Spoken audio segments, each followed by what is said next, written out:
కరీంనగర్లో ఆశా వర్కర్లు ఆందోళన చేపట్టారు. పెండింగ్లో ఉన్న వేతనాలను వెంటనే చెల్లించడంతో పాటు సమాన వేతనం అమలు చేయాలని డిమాండ్ చేస్తూ సోమవారం కరీంనగర్ కలెక్టర్ కార్యాలయం ముందు నిరసన తెలిపారు. ఈ సందర్భంగా సిపిఎం, సిఐటియు అనుబంధ సంఘాల నేతలు గీట్ల ముకుందర్ రెడ్డి, యు శ్రీనివాస్, ఆశా వర్కర్స్ సంఘం నాయకులు మాట్లాడుతూ ఆశా వర్కర్లు ఆరోగ్య రంగంలో కీలక పాత్ర పోషిస్తున్నప్పటికీ ప్రభుత్వం వారి సమస్యలను పట్టించుకోవడం లేదని ఆవేదన వ్యక్తం చేశారు.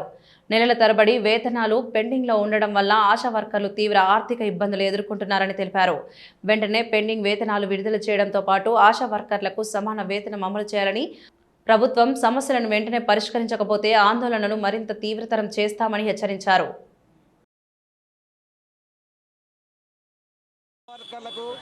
కనీస వేతనాలు వెంటనే పెంచాలని, అదేవిధంగా గత 5-6 నెలలుగా ఆయా పిఎస్సీలలో అట్లాగే వివిధ జిల్లాలలో పెద్ద ఎత్తున వేతనాలు, పారితోషికాలు పెండింగ్లో ఉన్నాయి. కాంగ్రెస్ ప్రభుత్వం వచ్చిన తర్వాత వేతనాలు పెంచుతామన్నారు. వేతనాలు పెంచేది అటుంచి నెల నెల కూడా సక్రమంగా ఈ పారితోషికాలు ఇవ్వని పరిస్థితి ఆశా వర్కర్లకు ఉన్నది. ఇప్పటికే అనేక రూపాలలో అటు డిఎంఎండ్హెచ్ఓ ముందు, కలెక్టరేట్ ముందు, అట్లాగే డైరెక్టర్ ఆఫ్ హెల్త్ ముందు పెద్ద ఎత్తున ఆందోళన చేసినప్పటికీ ఈ ప్రభుత్వంలో ఏమాత్రం కూడా చలనం లేదు.